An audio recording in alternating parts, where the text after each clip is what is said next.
This mind-boggling system of rams and pumps and hydraulically operated chamber doors with few modifications still stands with integrity 100 years later, to the amazement and joy of sightseers and boaters of all ages.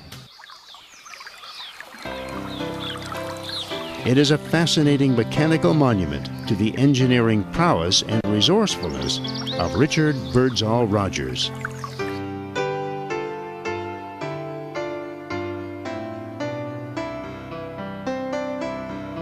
Born into a family of 9 children, Rogers lived in Ashburnham on the east side of the river from Peterborough. At the age of 17, he left home to attend Montreal's McGill College. Then he acquired degrees in civil and mechanical engineering, and then his Bachelor of Science degree, before returning home to Ontario.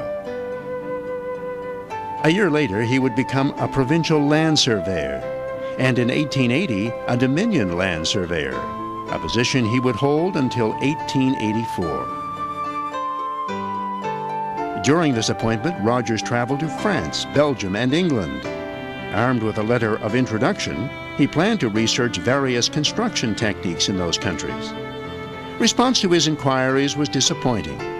Many of the engineers he'd planned to meet were often too busy to make time for him. And had it not been for his persistence, he might well have come away empty-handed.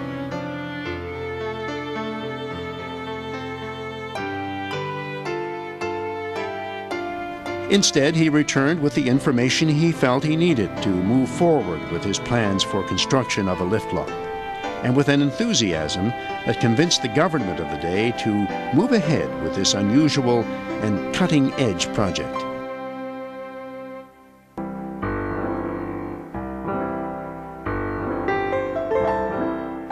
But the road ahead would not be an easy one for this innovative engineer. Rogers was summoned to a seemingly endless string of meetings, often to Ottawa and Montreal, to review progress, to explain his somewhat avant-garde approach to construction, and to simply reassure authorities that the project was on track. And the press added to his frustrations. While some newspapers were supportive, others warned of exploding expenses. One of the main problems presented by the project had to do with methodologies surrounding the use of concrete. With knowledge gleaned from his European fact-finding mission, Rogers, after experimenting with concrete on a number of Trent Canal locks, dams, and bridges, and delving into new technologies in the mixing of cement, decided on a dry-pour method, without reinforcing steel, not only risky, but costly and time-consuming.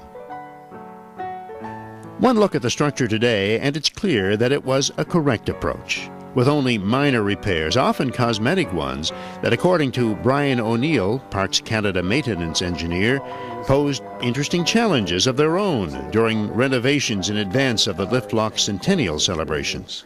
We are using a concrete mix, and in order to visually match it with the 100-year-old concrete, which is more brown in color, we're coating the new concrete with a top coat, and it also forms a more waterproof layer as well, which will stop intrusion of water into the structure.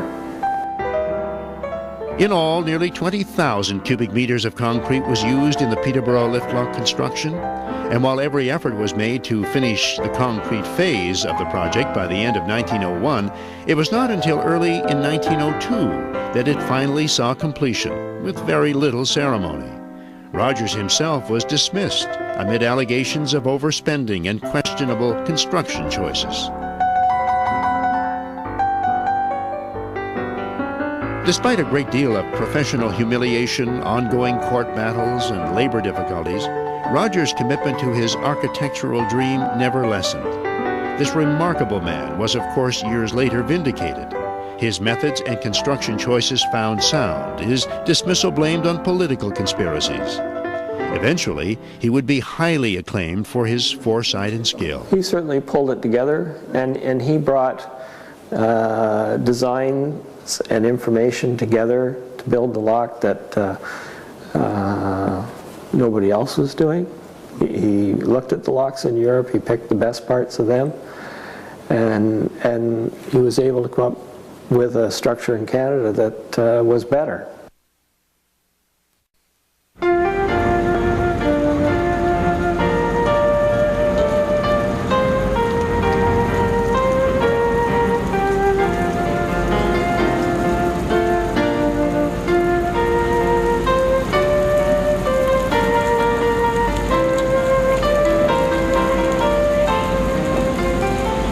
The lift lock is massive and somewhat daunting as it encircles our tour boat with tons of concrete and steel.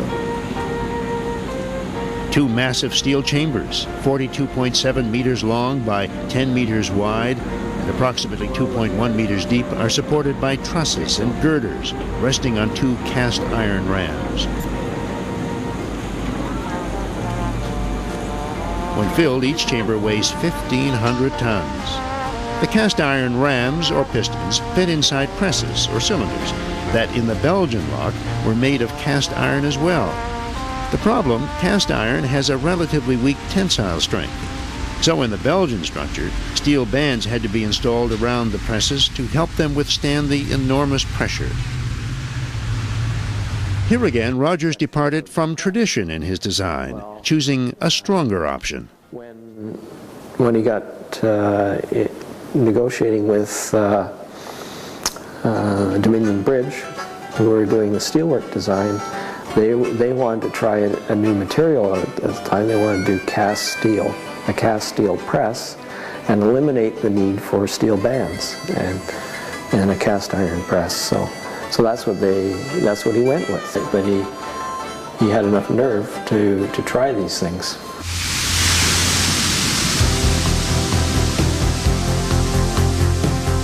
The system of raising and lowering watercraft is remarkably simple.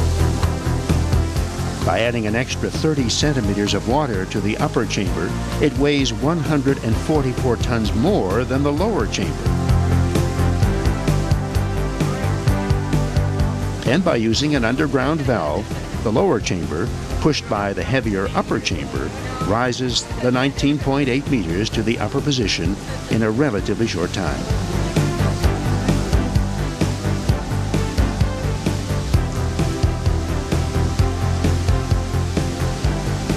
The Peterborough lift lock was designed as an improvement to the conventional lock system that consumes an enormous amount of water and takes substantially longer than the estimated 10 to 12 minutes it takes to ascend or descend that nearly 20 meters made possible by the lift lock.